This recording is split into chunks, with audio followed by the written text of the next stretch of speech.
9.1.171 Sister Christine, Vedanta Society, 102 East, 58th Street, New York, 9th June 1900.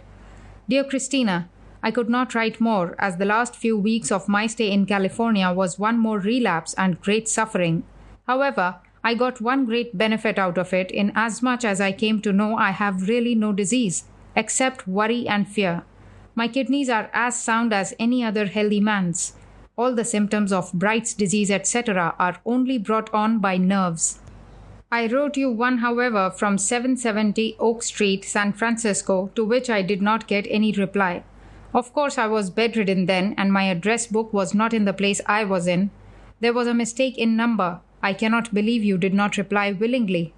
As you see, now I am in New York, and will be here a few days. I have an invitation from Mrs. Walton of Cleveland, Ohio.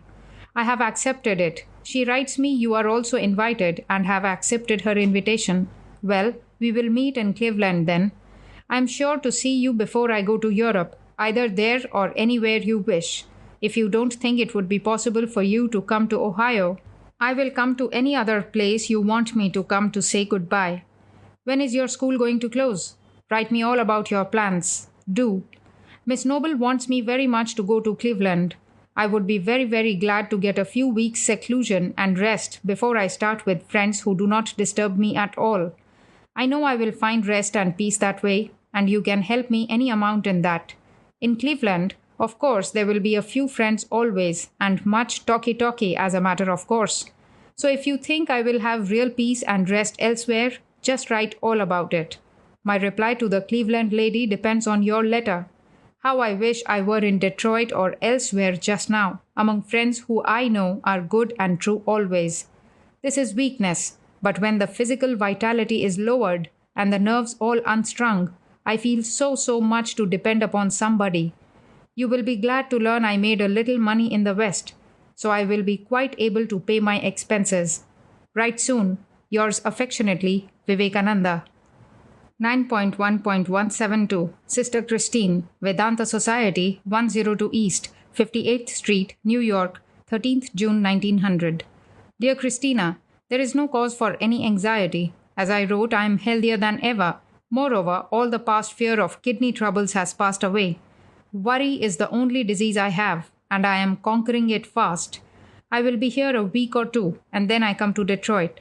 If things so happen that I cannot come, I will sure send for you. Anyway, I am not going to leave this country before seeing you. Sure, I must see you first, and then go to Europe. Things are looking cheerful once more, and good luck like ill also comes in bunches. So I am sure it will be smooth sailing every way now, for some time at least. With love to Mrs. Funke, ever yours in the truth, Vivekananda. 9.1.173 Sister Christine, Vedanta Society, 102 East, 58th Street, New York, 15th June 1900. My dear Christina, I am getting better every day. Only this New York is a bad place for sleep. Again, I am working some, though not hard, to get the old friends together and put the thing in shape. Now you know I will in a week or so finish this work and then be ready for a real quiet of a week or two or more. Detroit, alas, will be no better than New York. With so many old friends, how can you avoid friends whom you really love? I will have perfect freedom at yours, sure, but how can I avoid seeing friends and the eternal visiting and paying visits and much talky-talky? Do you know any other place within 8 or 10 hours? I want to avoid night rides, of riding from New York where I can be quiet and free from the people? Lord bless them. I am dead tired seeing people just now. Just think of that and everything else. If after all you think Detroit is the best place for me, I am ready to come. Yours truly, Vivekananda. P.S. I am also thinking of a quiet place. V. 9.1.174 Sister Christine, Vedanta Society, 102 East, 58th Street, New York, 27th June 1900. Dear Christina, this is my plan just now. I will have to remain in New York a few days yet to see my books through. I am going to publish another edition of Karma Yoga and the London lectures in a book form. Miss Waldo is editing them, and Mr. Leggett will publish. Then I think if I am to remain in this country a few weeks more, it is better that you get a rest and change. Newport is a celebrated seaside place. 4 hours from New York. I am invited there. I will go there this week, and as promised, I will find quiet and retirement and freedom. I will try to find a place for you and wire you as soon as found. I'm sure in Detroit you cannot have rest. A little change of place and quiet from time to time is a great factor in renewing one's vigor. Well, if you think that you would have better rest and quiet in Detroit, drop a line and I come. It is only 17 hours from New York to Detroit, and I am quite strong to undertake it. I'm free to go already, only I really want you to take a good long rest for some weeks at least. Don't be afraid of expenses. Mother has amply provided that and will provide, so long I am unselfish. Think over all the pros and cons and write at your earliest convenience. I'm going to Newport anyway, just to see what it looks like. I will write you all about it as soon as I am there. Ever yours in the Lord, Vivekananda. 9.1.175 Mrs. Alice Shanti Hansbrough, The Vedanta Society, 102 East 58th Street, New York, end of June 1900. Dear Mrs. Hansbrough, I have not written you a line since you left San Francisco. I'm well and things are going on well with me. I'm in New York once more, where they have got now a home for the society and their headquarters. I and the other Swamis also live there. A San Francisco lady, Miss Minnie C. Book, now here owns a plot of land near Mount Hamilton, 12 miles east of Lick Observatory, 160 acres in area. She is going to make us a present of it. It would be nice for a summer gathering for us in California. If friends like to go there now, I will send them the written authority. Will you write to Mrs. Aspinall and Miss Bell, etc. about it? I am rather desirous it should be occupied this summer as soon as possible. There is only a log cabin on the land. For the rest, they must have tents. I am sorry I cannot spare a Swami yet. With all love to you and Mrs. Carrie Med Wyckoff and the baby of the family, ever yours in the truth, Vivekananda. P.S. Tell Helen, the youngest maid sister, I thank her for her kind invitation, but I am so sorry I cannot accept it now. After all, you three sisters have become a part of my mind forever. What about the club? V. 9.1.176 Sister Christine. On July 3, 1900, before departing for Detroit with Swami Turiyananda and Miss Minnie Book, Swami Vivekananda dispatched a telegram. Postmarked New York, July 3, 1900. Started reach tomorrow, Wednesday, 2 p.m. Come station Wabash. Swami Vivekananda. 9.1.177 Mrs. Alice Shanti Hansbrough, 102 East 58th Street, New York, 3rd July 1900. My dear Mrs. Hansbrough, this is to introduce Swami Turiyananda. The lady who gave the piece of land for Vedanta work belongs to Los Angeles. She has taken Turiyananda with her. He is a great spiritual teacher but has no experience in platform work. The best thing would be to help him to start a center for quiet and rest and meditation in the land near San Jose. With all love to the Holy Trinity, ever yours in the Lord, Vivekananda. 9.1.178 Swami Abhedananda, 102 East 58th Street, New York, 24th July 1900. Dear Abhedananda, I would have gladly remained here, but saste kisti mat. Got a fine berth, one room all to myself on a fine vessel. As soon as August comes, it will be a terrible bhida, crowd, as the companies are reducing prices. Things are going quite all right. Mr. Johnson has returned to their house, and all the rooms are full except 2. You write to Mrs. Crane whether you want to get them or not. You need not feel the least anxiety about the New York work. It will go as a marriage bull next season. Give my love to Mrs. Mary B. Colston and explain to her the circumstances. With all love, Vivekananda. 9.1.179 Sister Christine, aboard the Paquebot La Champagne. Friday morning, 9 a.m., 3rd August 1900. Dear Christina, it is foggy this morning.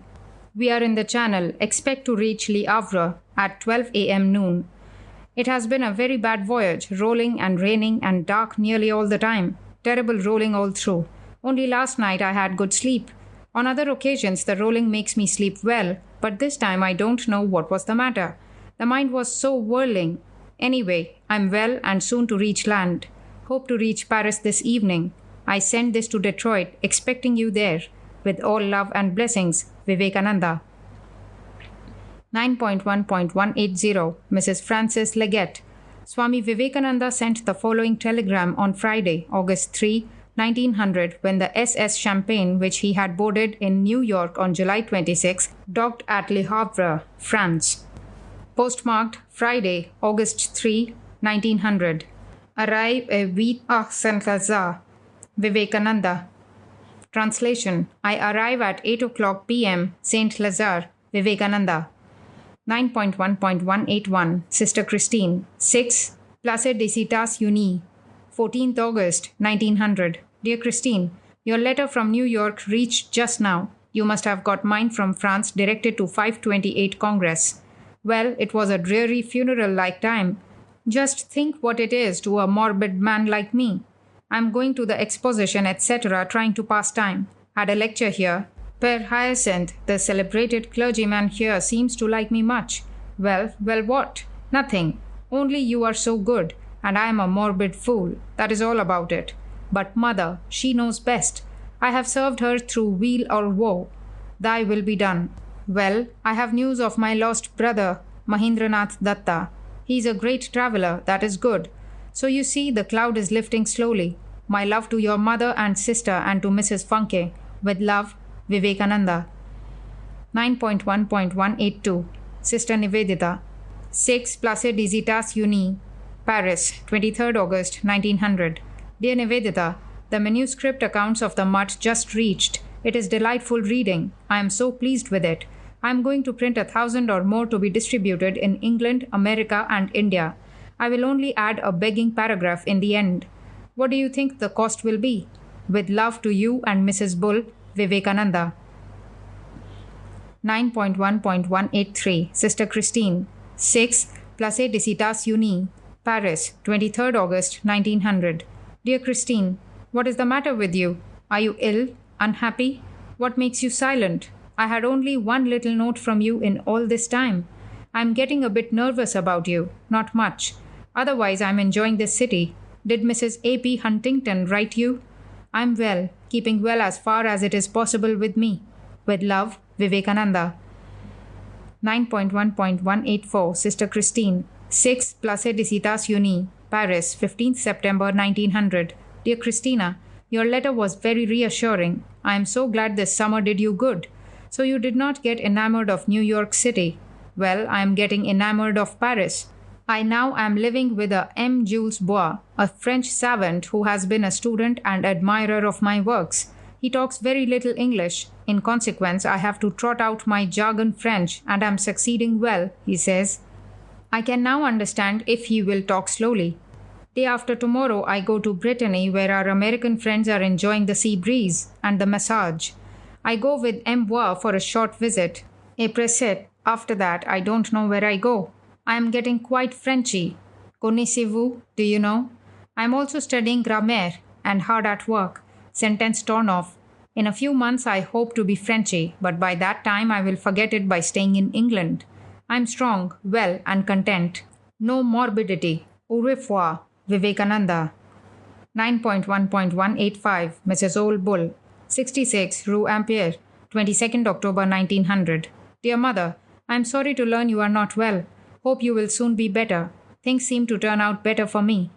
Mr. Maxim of the gun fame is very much interested in me, and he wants to put in his book on China and the Chinese something about my work in America.